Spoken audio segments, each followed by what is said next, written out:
Good afternoon everyone. Thanks for joining us for our afternoon ride. We are live here at Prideland Eco Training Safari Live. We are starting our show with these primary consumers. We have impala and we have zebra in a clearing as extended to wildebeest, but we cannot able to see the wildebeest at the moment. From Asaf Rexon this afternoon, panda behind the camera. We are looking for the great afternoon, perfect weather here. Seems like the rain is going slightly away from the area. Here, all the zebra and impala and wildebeest together in the open space. Beautiful giraffe, camel padist. It's really one of the species, of course, in the area. During this time of the year, giraffe are very vulnerable around in the area, most especially because of the ground is very wet. Most especially in the area where pride of lions are very much specialized with giraffe. You know that each and every pride around in the area, they tend to prefer each and every kind of a species to hunt. It could be just because of it can be so simple, it can be so difficult, but number of the pride, of course, is the question.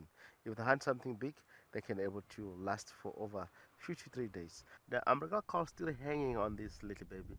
I presume maybe it might be less than 3 weeks, maybe a week or 2 weeks. Of course, it might happen. You know that all the time these species, if they complete 21 days, the umbilical cord is going to be cut off.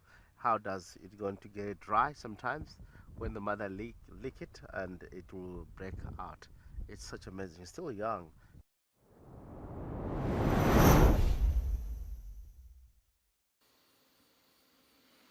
Okay, so a whole herd of buffalo looks to be on the move now. They've actually chosen, interestingly enough, to go to the waterhole that is furthest away, which is an interesting choice, but I feel like I've got everything wrong this afternoon, you know. I kind of thought that the buffalo would be up and moving. I thought they'd go to one waterhole and they've gone to the other. Maybe going off on leave for 10 days or so has made me rusty in the bush here, huh?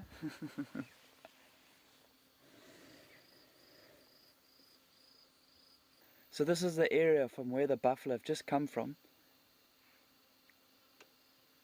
So I'm sure it's picking up on a lot of scent of the buffalo, maybe even looking to see if there's any little insects or grubs that has been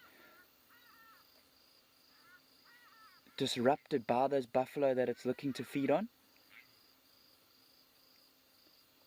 So from what I understand, Krishala is trying her best to show you guys some of the black-backed jackals that we do have here.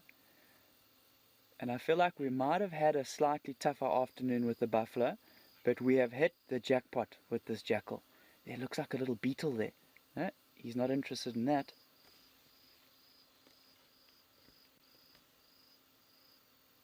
He's coming right towards the vehicle.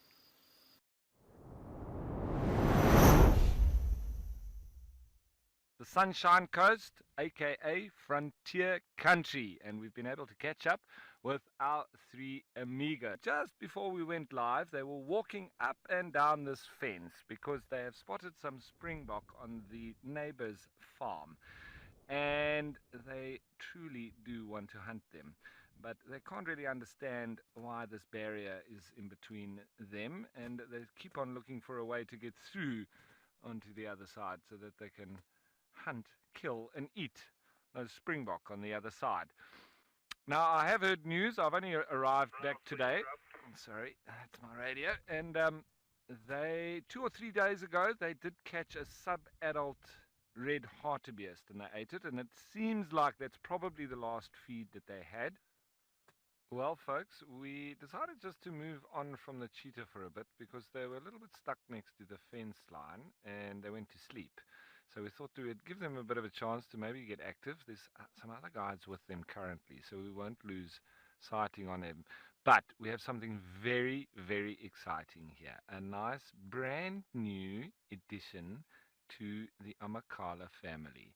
Here is a 2-day-old little baby elephant. How precious is that? Now, this sort of small group of elephants is broken away from the bigger herd, And it seems to be predominantly females that have just moved with the female that's given birth.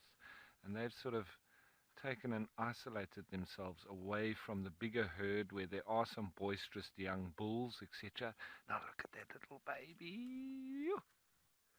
It is so tiny. Look at that. 2 days old.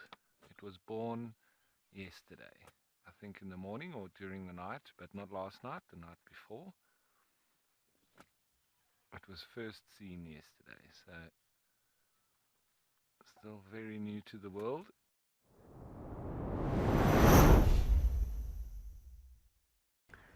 There's some grooming going on. A little youngster there on the left looking at us. Love the look that a lion gives you from a distance, straight through the camera lens. And then 3 lionesses.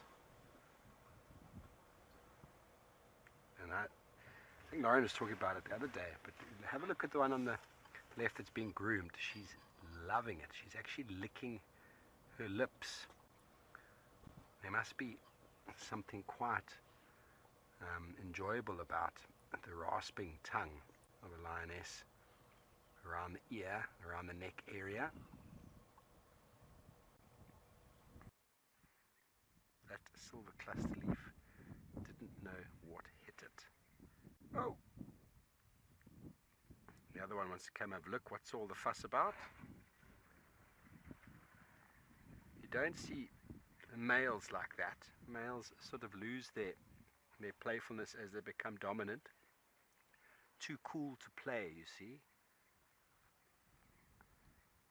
Okay, that one is still clawing, and 3 youngsters are now running and are going to catch each other. It's all happening now, everybody. It's all happening now. It's actually quite nice that we're seeing it dangling upside down, because we don't normally get to see the underside, but you can see it's got banding.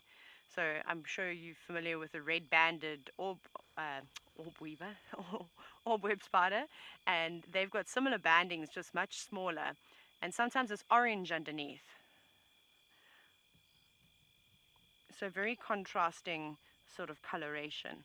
They're not, I don't know if they're particularly venomous. Obviously you've got some kind of venom, and most of these spiders that big build webs like this, for the most part, will have some kind of a neurotoxin.